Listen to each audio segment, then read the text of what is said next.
August 4th, I believe it is. Seeds of faith. Faith, to be sure, is necessary, but faith alone can avail nothing. We can have faith, yet keep God out of our lives. It's from the 12 and 12, page 34. As a child, I constantly questioned the existence of God. To a scientific thinker like me, no answer could withstand a thorough dissection, until a very patient woman finally said to me, "You must have faith." With that simple statement, the seeds of my recovery were sown. Today, as I practice my recovery, cutting back the weeds of alcoholism, slowly I am letting those early seeds of faith grow and bloom. Each day of recovery, of ardent gardening, brings the higher power of my understanding more fully into my life. God has always been with me through faith, but it is my responsibility to have the willingness to accept His presence. I ask God to grant me the willingness to do His will. The willingness to do God's will. This one is a tough one because I thought they were going to talk about faith without works. Faith, to be sure, is necessary, but faith alone can avail nothing. We can have faith, yet keep God out of our lives. Okay, so that one, the first line, and then the last line. I ask God to grant me the willingness to do His will. The willingness to do His will. This is a tough one because I've always struggled with what God's will is. To me, I think God's will is for me to stay sober and to help other people. I don't always know what that looks like, though, because I don't have a plan. And the interesting thing about this life being sober is I come up with a plan that I think is good, that I think aligns with God's will. And then I try to execute that plan.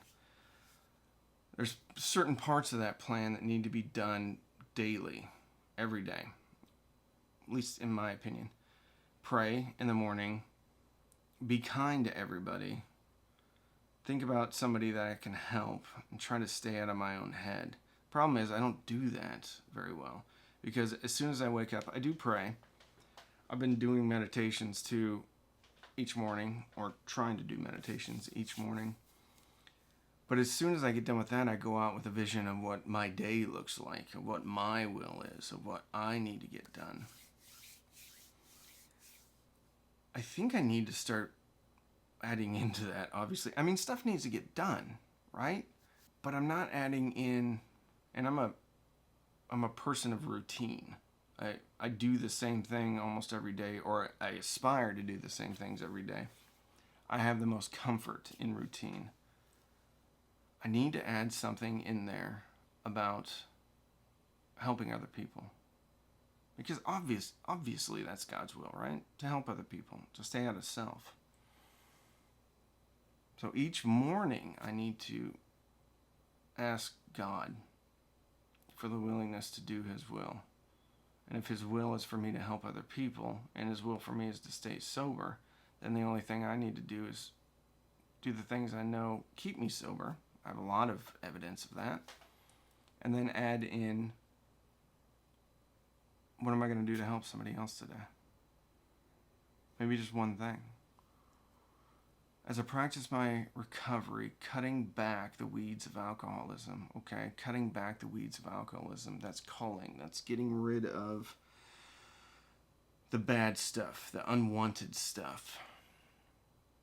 How do I get rid of the unwanted stuff? Well, 7th step, prayer.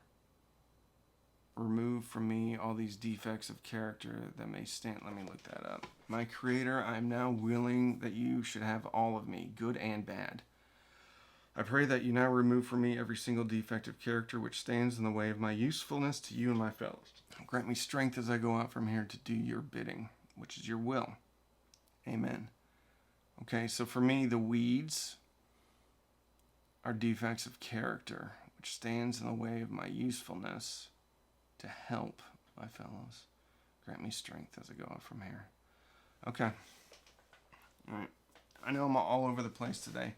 In morning meditation for me, I've been doing a lot of future vision meditation about what I want my life to be like, about forgiving my past self, the one that I'm the most ashamed of, about reassuring my child self that everything is going to be okay.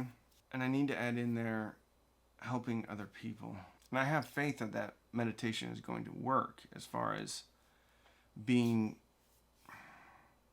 not shameful of what the past was, not ashamed of what the past was, not ashamed of who I was, because that got me here. Reassuring my child self is kind of indirect way of understanding that everything is okay and that life, this life, my life, your life, happened the way it was supposed to happen. You must have faith. With that simple statement, the seeds of my recovery were sown. God has always been with me through faith, but it is my responsibility to have the willingness to accept His presence, accept the things that we cannot change, accept His presence. This is a tough one. Maybe I am through meditation. This one is all over the place. Usually I have fun little stories to share, but not today. All right, what I'm taking out of this is willingness to accept His presence, willingness to do His will. If I accept His presence, I know everything's going to be all right. My responsibility to have the willingness to accept His presence. I love it when they use willingness, because it's not, they don't say accept His presence. They say the willingness to accept His presence, which means I'm not going to do it right all the time. This is a tough one. I mean, I'm getting a lot out of this because this is something I'm going to implement into my daily routine, my morning routine. There's reassurance in here with the term willingness. Today, as I practice my recovery, cutting back the weeds of alcoholism. All right, so for me, I'm coming out of this with, I'm going to write the 7th step prayer down on a sticky, put it on my monitor, or put it somewhere where I'll see it every morning. And my morning routine after meditation will be another prayer, the 7th step prayer. Anyway, that's it. This one wasn't very good. I didn't really feel like I did a good job on this one. But if you're trying to get sober, please go to a meeting and get a sponsor. If you are sober, go to a meeting and talk to your sponsor. Thanks for watching.